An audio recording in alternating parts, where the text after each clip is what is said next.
Let me ask you a question. Which race do you think is the best in Fast and Furious franchise? Because there are a lot of them throughout the franchise. And well, according to a YouTube search, it's one of those races, those iconic races, just like the start of Too Fast Too Furious race with the bridge jump. That was good. With that silver and blue Nissan GT-R R34 Skyline. Dom versus Letty after she lost her memory. Man, is that Dodge Daytona good looking. Sean's first race in Tokyo against DK, and probably the most memorable, Brian's and Dom's quarter mile race. Tuner versus muscle. Import versus homemade. With a train on the line coming through and various other races as well. And frankly, there are lots of races, and to determine the best, there is a lot of competition with it as well. But Gemini's first response was spot on. Because you get me, girl, you get me. Because unpopular opinion, my favorite movie in the franchise is The Fast and the Furious Tokyo Drift. That's right, the movie with no actual main characters of the franchise is my go-to. No family with it too. But let's be honest, we would prefer anything apart from what we got after Furious 7 or even Fast 5, when it was still about street racing and not explosions every time. And when it comes to other races, they were good, but there was a race that was greater, even when I did not heed much attention to it, when I was younger of course. But while rewatching it, understanding the stakes, the risk, the unique symbolism to that race, I can confidently say, ladies and gentlemen, I present to you the best race in Fast and Furious franchise. A fact, a reality, because I present to you Tokyo Drift's final race, the Midnight Mount Toge Drift Race. It's not the car I'm worried about, man. DK picked this road for a reason. This is his mountain. He's the only one to ever make it to the bottom. You don't get it, do you? You have nowhere else to go. If it doesn't work out here, you're going to jail. You get that? This isn't a game.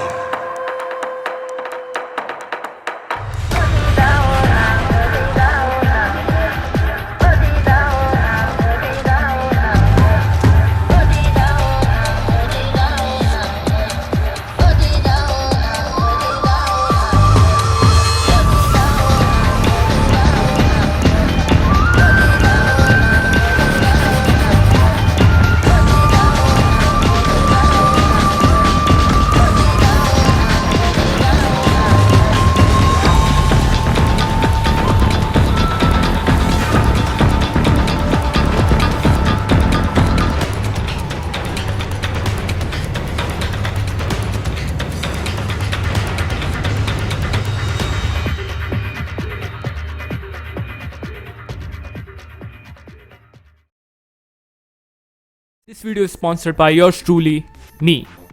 I've made a course, a guide on how you can envision, visualize and design your own car.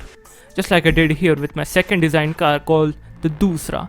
From technical drawings to AutoCAD conversions to Fusion 360 renderings and everything in between. The best part, you learn as I make Dusra from scratch, and I truly believe you can learn a lot from it. It can help you a lot as well, but if you just want to draw cars, I can help you with that too, with this course named You Can Draw Cars, inspired by the book from which I learned all of it.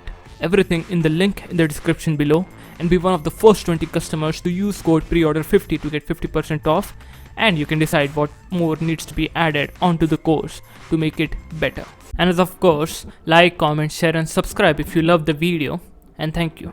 First and foremost, I wanted to talk about is the atmosphere. This last race has the most unique and interesting setting in Fast and Furious history. Gone are the night light of a bustling city replaced with a dark and dingy atmosphere since the start of the racing line right to the end. Just Sean waiting at the top of the mountain, looking down to the dangerous roads in which he's about to race in. No crowd to cheer at the start of the race. No one, not even to the ones their favorite. Just silence, because they all know the stakes of the race. And instead of an attractive lady doing the start procedure to a street race like ready, set, go, it's the lieutenant of the Yakuza himself, just with a simple hand gesture, start. No dramatic action, no explosions as well. Just pure racing to prove oneself.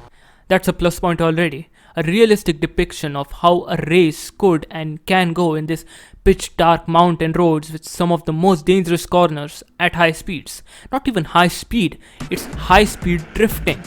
That realism can actually make your heart sink in some moments because things like these can happen in real life too. Makes the scene more relatable, realistic.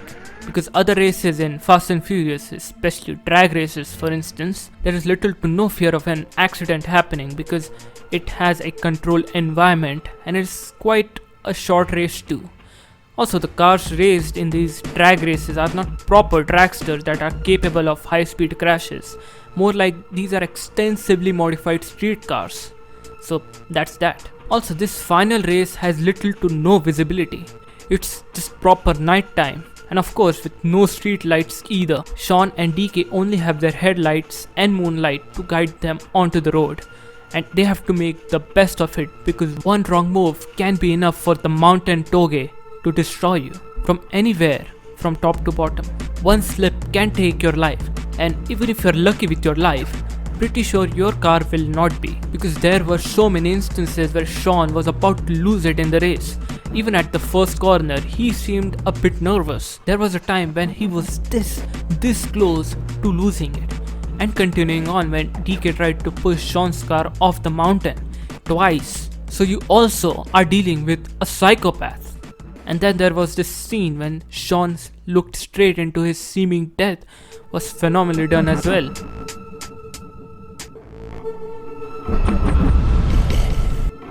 Along with the spoiler of DK's car ripping off and hitting Sean's windshield. And last but not least, the jump scare when DK's car crashed out at the end. All these accompanied with this intense music. Hell, I wouldn't have been surprised if they used Carbon Canyon music in the end. There was just so much intensity in this race because this intensity throughout the race is backed up by stakes. Apart from the real life danger of falling off a cliff in a car, no less, from the start of the film, Sean is a reckless teen. Typical instances of reckless driving, willful destruction of property, speeding tickets and so much more. That is why he and his mom were moving around from places to places in order to avoid his jail time. But when he hit strike 3 from his first race in the movie, he shifted to Japan to live with his father because he had no other choice. And if it doesn't work out here, he's going to jail at 17 years of age because most likely he's going to be on trial as an adult and his father has already warned him about it. And when Sean went to sort things out with DK's uncle Kamata, he doubled down on his request with a catch. He proposed a race to clear his name once and for all because after all the trouble he has caused to the Yakuza and DK, they want his head, or at least DK does. And the proposal was simple, a race, and the loser has to leave town. In simple words, if Sean loses, he has to lose his head or leave the town where he has nowhere else to go other than jail for his reckless actions. But if he wins, he doesn't have to leave the town and clear his ties with the Yakuza and DK as well. A perfect deal with, of course, risks involved. Not only would this have been a great build-up to a great final race, but also vengeance for Han in some way or the other. But it would be a rematch. A rematch to settle score when Sean embarrassed himself in front of everyone and destroying the Mona Lisa Sylvia along the way. So this scene hits so hard.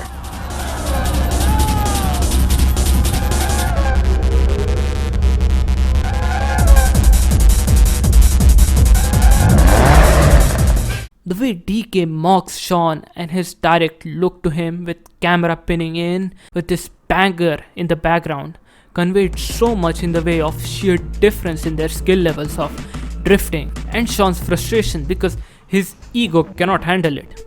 Because let's be honest, till now he was acting like an asshole. Because he thought of himself as if he was the hottest shit in the first race with the way he smiled and all. But just like every good movie, the arrogant main character gets humbled and learns his way throughout the movie, which has what exactly happened here. And when he finally learns the art of drifting with so many fuck-ups along the way, he challenges DK not because of his arrogance, but with respect this time because he's taking responsibility of the mess he has created.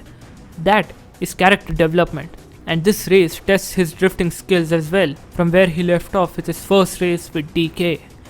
The only problem is that Sean doesn't have a car to race him with. His Evo got totaled in the shuffle while escaping DK, and the cop took all the cars from Han's garage after his death too. But do you remember that Mona Lisa Silvia that Sean destroyed in his first race with DK? Well, it turns out it was kept there as scrap, but it had its trump card inside it. Its engine with forged parts and better internals that Twinkie explained about. All that engine needed was a new body, and there was this body shell teased early in the movie in Sean's dad's garage with this old and defunct classic Mustang Sean's dad found in his military base. It was just a shell though, which made it a perfect match for the engine of Mona Lisa. So let's talk about the tuner Mustang. Well, that sounds just as ridiculous as a gas-powered Tesla, but actually I love this marriage. I really like its uniqueness and the circumstances in which this car was made up for. Sean's dad respecting his decision enough to let him race and clearing his name with this empty body shell of a Mustang, transferring the Nissan's inline-6 RB engine. Thanks to this comment for letting me know. Bigger turbo and many upgrades and tweaks later, it was done. But the tension was still there. As Twinkie said, it's not the car, it's the mountain road he's worried about, because DK is the only one to make it to the bottom, implying that other either crashed their cars and didn't finish the race or just died. But I choose the latter one. Also, I suspect he's also implying that DK is quite aggressive on these roads and take advantage of it to crash others out. Which brings me to my next point, Takashi, or the Drift King, because a small thing to notice here is that, remember in the first race, Sean was looking at DK while DK was fully focused and confident in his skills. And the final race, in which the roles were reversed, where Sean focused on the race while DK was looking at him, displaying his lack of confidence on this particular race. We can see the sheer difference in DK's composure from the first race to this one. From calm and confident from his smirky smile to a reckless and desperate look on his face because his uncle was watching, I guess. Or it can be because after the embarrassment in front of his uncle, his ego can't handle the fact that he can lose. So he tries his best to take every low blow advantage he has in order to win the race, or more specifically, in order to crash Sean out of the race entirely. Because DK legitimately wanted to push Sean off the mountain, not once but twice, along with his other bashes and dashes too. You can hear his evil laughs and his desperation. All this takes him down though. These constant bashes costed him the race as Sean outsmarted him and went hard on the brakes as DK was about to bash him again. And after the winner was clear, the crowd cheers and Sean is relieved until